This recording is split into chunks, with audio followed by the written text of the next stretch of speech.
deuxième élément qui apparaît dans ce clip, c'est la notion de globalité. Cette notion de globalité, elle pose la question, c'est quoi un être vivant?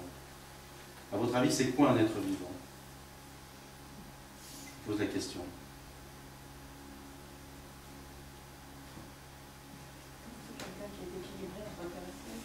Comment? Entre terre et ciel, oui. Et puis qu'est-ce qu'il lui faut? Je vais vous aider un petit peu. Il faut du psychologique. Donc d'une certaine façon, au départ, hein, quand vous étiez avant la conception ou dans cette période de préconception, qu'est-ce que vous étiez? Vous étiez une idée, le rêve parental. Au départ, nous sommes tous un être purement psychique.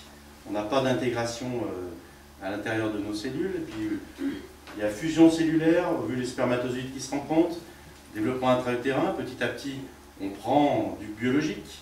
Au départ, on est plutôt une idée. Donc, il faut mettre du psychique pour comprendre globalement ce qu'est un être vivant. Il y a du psychique, donc il y a des mémoires psychiques. Il y a l'inconscient émotionnel. Nous sommes tous connectés à notre inconscient, à l'inconscient individuel, à l'inconscient collectif, aux mémoires psychogénéalogiques. Certains parlent même de mémoire karmique, peut-être. Donc il y a une connexion, si vous voulez, subtile, psychologique. Ensuite, il y a la dimension neurologique. C'est ce qui fait le lien entre la psyché et le fonctionnement moteur de l'être humain et les sensitifs.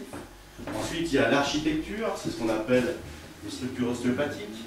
C'est le fait que nous sommes organisés comme une espèce d'église ou de cathédrale ou de temple. Nous avons une structure ostéopathique qui est extrêmement coordonnée, sophistiquée et qui fonctionne également dans une dimension de globalité.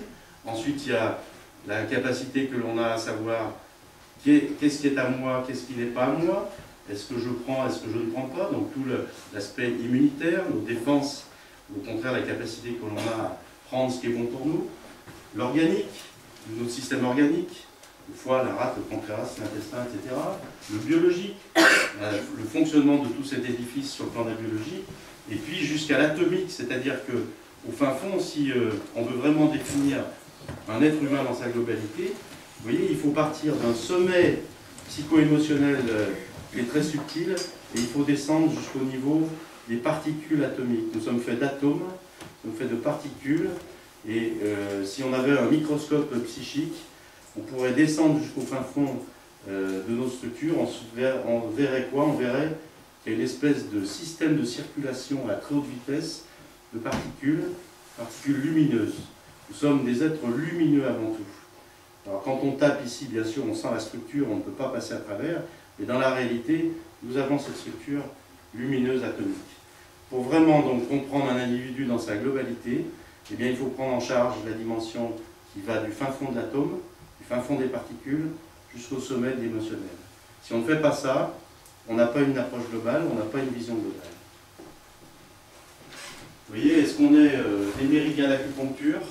Est-ce qu'on a une architecture vivante, comme Léonard Vinci nous l'avait montré? Est-ce qu'on est simplement une cellule, sans fonction particulière? Est-ce que nous avons une dimension spirituelle? Est-ce qu'on essaye de... Vous voyez, ici on essaye de la couper, Dieu c'est nous, Dieu va s'en aller. Est-ce que nous sommes des chakras? Est-ce que nous sommes... Est-ce que nous sommes que ça? Est-ce que nous sommes que des chakras? Ou est-ce que nous sommes que des cellules? Ou est-ce que nous sommes que des êtres subtils, spirituels, divins?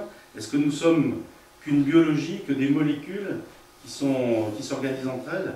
Là, je crois que nous sommes un petit peu de tout ça. Et pour pouvoir avoir la conscience de ce un petit peu de tout ça, eh bien, il y a une dimension qui va être très importante dans l'ortho-énergétique, c'est la dimension de l'interface.